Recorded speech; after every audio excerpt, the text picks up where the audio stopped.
Neglecting formula and revision sheet. হ্যাঁ, formula যেমন বললাম যে শুধু ফর্মুলা মুখস্থ করা হবে না, তেমন ফর্মুলা মুখস্থ না করলেও হবে। সেলফ স্টাডি করার একটা যে টাইম, সেই জিনিসটা কিন্তু খুব কম। তো সেই টাইম ম্যানেজমেন্ট আমরা কী করে করবো? তো সেই জন্য আমি যেটা বলি যে যেই নিটের পিওয়াইকিউগুলো প্র্যাকটিস করাটা ভেরি ইম্পর্টেন্ট। প্যানিকিং আফটার সিং আদার প্রিপারেশন, অন্য স্টুডেন্টদের প্রিপারেশন থেকে আমরা খুব ভয় পাই। এই হ্যালো হ্যালো হ্যালো হ্যালো, তো কি হালচাল সবার, কি খবর? তো আজকে হচ্ছে খুব একটা গুরুত্বপূর্ণ টপিক নিয়ে আজকে আমরা আলোচনা করতে এসেছি, সেটা হচ্ছে ক্লাস 12 যারা সেম 3 এক্সাম দিতে চলেছো তারা কি কি মিস্টেক অ্যাভয়েড করতে পারো এক্সামের আগে, সেই সমস্ত টপিক নিয়ে আজকে আমরা ডিসকাশন করব। তো চলো ডিসকাশন করা যাক কোনো রকম কোনো দেরি না করে। তো welcome to the amazing platform of Physics Wallah. তো আমি হচ্ছে কৌস্তব স্যার, আজকে এই সমস্ত টপিক নিয়ে ডিসকাশন করবো যে কি কি মিস্টেক আমাদের কাছে অ্যাভয়েড করা উচিত। মোটামুটি 10টা মিস্টেক আমরা জেনারেলি ডিসকাশন করবো, প্রত্যেকটা ইম্পর্টেন্ট। আজকের দিনে দাঁড়িয়ে স্টুডেন্ট বেশিরভাগ 90% স্টুডেন্ট কিন্তু এই মিস্টেকগুলো করছে প্রতিনিয়ত। তো সবার আগে যে মিস্টেক আমাদের কাছে করবো না সেটা হচ্ছে কি মেমোরাইজিং উইদাউট আন্ডারস্ট্যান্ডিং কনসেপ্ট। মানে আমাদের কাছে অনেক স্টুডেন্টই শুধু ফর্মুলা মুখস্থ করে চলে যায়, এবং স্টুডেন্টদের মধ্যে একটা ক্রাইটেরিয়া থাকে, স্যার মাইন্ড ম্যাপ দিন, ফর্মুলা শিট দিন। তো শুধু ফর্মুলা পড়ে বা শুধু মাইন্ড ম্যাপ পড়ে কিন্তু বিশেষ করে আমাদের কাছে হচ্ছে ফিজিক্স, কেমিস্ট্রি এবং ম্যাথামেটিক্সের মতো সাবজেক্ট কিন্তু এমসিকিউ সলভ করা পসিবল হবে না। তার বদলে আমাদের কাছে কি করতে হবে? ইনস্টিড আন্ডারস্ট্যান্ড কনসেপ্ট ফার্স্ট, প্রথমে কনসেপ্ট পড়তে হবে, দেন মেমোরাইজ ফর্মুলা, ডেফিনেশনস অ্যান্ড হচ্ছে রিয়াকশনস, কেমিস্ট্রির জন্য রিয়াকশন। তো আগে আমাদের কাছে কি করতে হবে? কনসেপ্ট বুঝতে হবে ভালো করে, দেন আমাদের কাছে মেমোরাইজ করতে হবে। এটা হচ্ছে ফার্স্ট আমাদের কাছে মিস্টেক যেটা সেটা। নেক্সট মিস্টেকের কথা যদি বলি, সেটা হচ্ছে কি neglecting formula and revision sheet. হ্যাঁ, ফর্মুলা যেমন বললাম যে শুধু ফর্মুলা মুখস্থ করা হবে না, তেমন ফর্মুলা মুখস্থ না করলেও হবে না। তো আমাদের কাছে কিন্তু ফর্মুলার একটা বা রিভিশন একটা শিট আমাদের কাছে বানানো দরকার। Student keep reading books instead of revise concept note. তো আমাদের কাছে যেটা করতে হবে সেটা কি prepare formula sheet, reaction chart কেমিস্ট্রির জন্য ইম্পর্টেন্ট, ডেফিনেশন যেগুলো যেগুলো ইম্পর্টেন্ট, আর হচ্ছে কুইক রিভিশন নোটস। একটা নোটস আমরা জেনারেলি ক্লাস করতে করতে, সেই অনলাইন হোক বা অফলাইন হোক, আমাদের কাছে একটা নোটস তো থাকবেই। আর একটা কি করতে হবে, একটা কুইক নোটস বা শর্ট নোট একটা আমাদের কাছে আলাদা করে কিন্তু বানানো উচিত, যেটাতে করে আমরা কি করবো, এক্সামের আগে যে জায়গা থেকে আমরা খুব ভালো করে হচ্ছে রিভিশন করতে পারবো। এটা গেল আমাদের কাছে 2 নম্বর মিস্টেক। 3 নম্বর মিস্টেক হচ্ছে পোর টাইম ম্যানেজমেন্ট ডিউরিং প্রিপারেশন। আমাদের কাছে যেটা খুব সমস্যার একটা সম্মুখীন হতে পারে স্টুডেন্টরা, যেটা হচ্ছে সময়ের খুব অভাব। কেন অভাব? কারণ আমাদের কাছে প্রথম কথা স্কুল আছে, স্কুলে প্র্যাকটিক্যাল করতে যেতে হচ্ছে, তারপর হচ্ছে এতগুলো টিউশনস বা অনলাইন টিউশনস যাই হোক না, অনলাইন ক্লাস, লাইভ ক্লাসেস সেগুলো থেকে যাচ্ছে, সেখানে একটা টাইম যাচ্ছে। সেলফ স্টাডি করার একটা যে টাইম, সেই জিনিসটা কিন্তু খুব কম। তারপর স্কুলে এরপর আসবে আমাদের কাছে প্র্যাকটিক্যাল করা, প্র্যাকটিক্যালের খাতা রেডি করা, প্রজেক্ট করা, প্রজেক্টের জিনিসপত্রগুলো রেডি করা, এতে প্রচুর একটা টাইম যায়। তো সেই টাইম ম্যানেজমেন্ট আমরা কি করে করবো? টাইম ম্যানেজমেন্ট করার জন্য যেটা করতে হবে, follow A balance daily time table and revise multiple subject. আমাদের কাছে একটা প্রপার টাইম টেবিল বানাতে হবে, যে সকালবেলা ওঠার পর থেকে কোন কোন টাইমে আমি কি কি করবো, এবং সেটাকে রেগুলার ফলো করতে হবে, যেটা হচ্ছে মেন কাজ। সময় হ্যাঁ অবশ্যই কম, সবার কাছে 24 ঘন্টা আছে, বা সেই 24 ঘন্টাকে কিন্তু কাজে লাগাতে হবে। কাজে লাগিয়ে কিন্তু আমাদের কাছে একটা খুব ভালো আউটপুট কিন্তু সেখান থেকে আমরা বের করতে পারি। এরপর যে টপিক আমাদের কাছে সেটা কি হচ্ছে, not practising MCQ. Very very important একটা জায়গা। অনেক স্টুডেন্টই এই যে কাজটা হচ্ছে করে না, এমসিকিউ তারা প্র্যাকটিস করে না, জাস্ট পড়ে চলে যাচ্ছে। ঠিক আছে, ও করে দেবো, আমি এক্সামে হলে গিয়ে বসে করে ফেলবো, কি আর ব্যাপার, এমসিকিউ একটু তো এমন কিছু চাপের না, এই ধারণাটা থেকে বেরোতে হবে। এমসিকিউ আমাদের কাছে কিন্তু প্র্যাকটিস করতে হবে, সেটা বই থেকে হোক বা আমরা যে ডিভিভি গুলো ব্যাচে প্রোভাইড করছি সেখান থেকে হোক, এবং হচ্ছে সলভ এক্সাম্পল গুলো হোক, সেই জায়গা থেকে কিন্তু আমাদের কাছে এমসিকিউ প্র্যাকটিস করাটা খুব দরকার। এবং আমি জেনারেলি বলি যে জেই এবং নিটের পিওয়াইকিউ গুলো প্র্যাকটিস করতে, তাতে করে কি হয়, কারণ আজকালকার দিনে যে আমাদের সেমের যে এক্সামগুলো, সেম 1 বলি 11-এর বা সেম 3 বলি ক্লাস 12-এ, সেখানে কিন্তু জেই নিটের যে এমসিকিউ মানে প্রিভিয়াস ইয়ার পিওয়াইকিউ, সেগুলোকে কিন্তু বেঙ্গলিতে মানে কনভার্ট করে অনেক সময় দিয়ে দিচ্ছে অনেক স্কুলে, এবং 12-এও বোর্ডসে দিচ্ছে। মানে লেভেল কিন্তু এমন নয় বোর্ড লেভেল মানে খুব ইজি লেভেল, সেটা কিন্তু নয়। ওখানে যথেষ্ট ভালো লেভেলের কিন্তু কোশ্চেন আমাদের কাছে আসছে।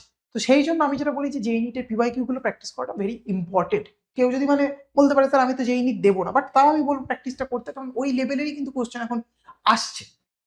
তো MCQ practice is very important. Next যেটা 5 নম্বর মিস্টেক হচ্ছে ইগনোরিং অফিসিয়াল সিলেবাস।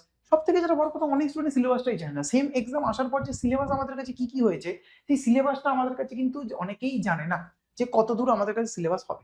ঠিক আছে, এবার এই সিলেবাসটা আমাদের কাছে জেনে প্র্যাকটিস করতে হবে। অনেকে কি করে, সিলেবাস কম করে ফেলে, বা অনেক বেশি পড়ে চলে যাচ্ছে, চ্যাপ্টার কিছু বেশি পড়ছে বা চ্যাপ্টার কম পড়ে চলে যাচ্ছে। তো সেই সিলেবাসটা জানা দরকার।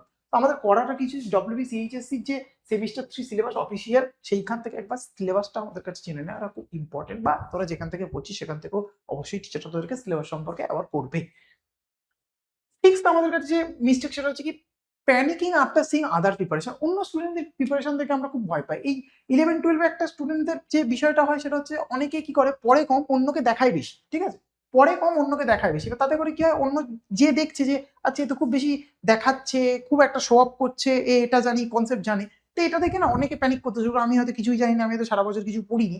তো এই প্যানিকের জায়গাটা যেন না থাকে, তাতে করে কি হবে, একটা প্রবলেম ক্রিয়েট হবে, মানে নিজের মধ্যে সেলফ ডাউটস, কনফিডেন্সের অভাব দেখা যাবে। তো অন্যের প্র্যাকটিস বা অন্যের প্রিপারেশন থেকে আমাদের কাছে নিজের উপর ডাউট করার কোনো দরকার নেই, নিজের একটা ক্লিয়ারলি ফোকাস করে এগিয়ে যাওয়াটা সব থেকে বেটার। সেভেন্থ আমাদের কাছে মিস্টেক, সেটা কি ইগনোরিং রিভিশন। আমি বারবার করে বলি যে একটা চ্যাপ্টার হয়ে যাচ্ছে মানে সেটা কিন্তু আমার কাছে হয়ে গেল না, সেটা কমপ্লিট হলো, পড়াটা কমপ্লিট হলো, বাট আমার কাছে এখনো যেটা বাকি থাকে সেটাকে রিভিশন করতে হবে। আমার হচ্ছে 3টে চ্যাপ্টার হয়ে গেছে, বাট ফার্স্ট চ্যাপ্টারটা আমি ভুলতে শুরু করছি, তো ফার্স্ট চ্যাপ্টার আমাকে রিভিশন করতে হবে। 5 নম্বর চ্যাপ্টার যখন করছি তখন 1, 2, 3 রিভিশন করতে হবে। 7 নম্বর চ্যাপ্টার যখন 1, 2, 3, 4 আমাকে রিভিশন করতে হবে। তো এইভাবে পর পর রিভিশন করতে করতে যেতে হবে।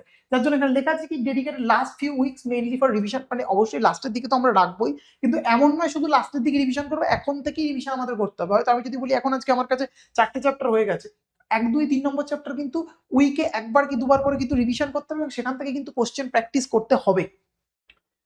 8 নম্বর যে মিস্টেক, সেটা কম্পেয়ারিং অনলাইন টিচার, যেটা আজকের দিনে সবাই করে বেড়াচ্ছে, যে একবার এদিকে যাচ্ছে, এই প্ল্যাটফর্মে পড়ছে, ওই প্ল্যাটফর্মে পড়ছে, যে কোন টিচার ভালো কোন টিচার খারাপ, এই কম্পেয়ার করতে করতে 4 মাস বেরিয়ে গেছে তার কাছে, ঠিক আছে, কম্পেয়ার করতে করতে 4 মাস বেরিয়ে গেছে। তো আমি বলবো প্রত্যেক টিচারই ভালো, ঠিক আছে, কেউ খারাপ নয়, কোনো টিচারই খারাপ পড়ানোর চেষ্টা কেউ করেন, সবাই ভালো পড়ানোর চেষ্টা করে।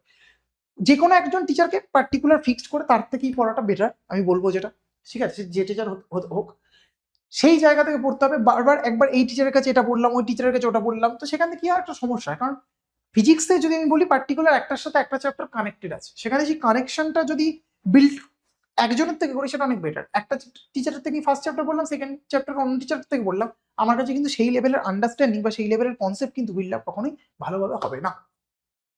নেক্সট হচ্ছে আমাদের কাছে কি ডিলেইং ইউর সিলেবাস কমপ্লিশন, যেটা ব্যাপার সেটা হচ্ছে আমাদের কাছে 9 নম্বর মিস্টেক কি সিলেবাস কমপ্লিশন, যেটা এমন নয় যে এক্সামের জাস্ট 1 সপ্তাহ আগে গিয়ে হচ্ছে বা এক্সামের আগের দিনকে সিলেবাস কমপ্লিশন হচ্ছে।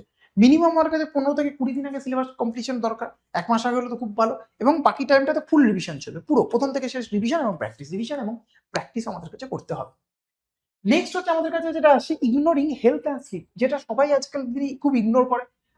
অনেক রাত অব্দি জেগে থাকছে তারা, সে ফোনে গেম খেলা হোক বা হচ্ছে ওয়ার্ল্ড কাপ দেখা হোক, ঠিক আছে, বা হচ্ছে ফোনে সোশ্যাল মিডিয়া ইউজ করা হোক, সেই জায়গাতে কি হচ্ছে একটা প্রবলেম হচ্ছে, আমাদের প্রপার স্লিপ যদি না হয় তাহলে আমাদের মেমোরাইজ ব্রেন ভালো করে ফাংশন কিন্তু করবে না। সেই জন্য যেটা আমাদের করা উচিত, মিনিমাম 7 to 8 আওয়ার স্লিপ আমাদের কাছে দরকার। ড্রিঙ্ক এনাফ ওয়াটার, গরম পড়েছে সবাই জানিস খুব ভালো করে, ব্যালেন্স মিল, একটা বাড়ির খাবার হেলদি খাবার খাওয়া উচিত গরমে, কখনোই বলবো না বাইরের খাবার খাওয়ার জন্য। নেক্সট হচ্ছে যেটা আমাদের কাছে করা হচ্ছে, take short break while study, মাঝে মাঝে একটু করে আমাদের কাছে ব্রেকও নিয়ে নেওয়া দরকার যখন আমরা পড়াশোনাটা করছি, ঠিক আছে। তো এই মোটামুটি 10টা মিস্টেক আমরা যেটা বললাম সেটা সবাই করে থাকে, তো এগুলোকে অ্যাভয়েড করার চেষ্টা কর প্রত্যেকে একটা ভালো রেজাল্টের জন্য, ঠিক আছে। তো আজকের জন্য হচ্ছে এ পর্যন্তই, আবার দেখা হবে নেক্সট ভিডিওতে, ততক্ষণের জন্য টাটা, বাই বাই, থ্যাংক ইউ।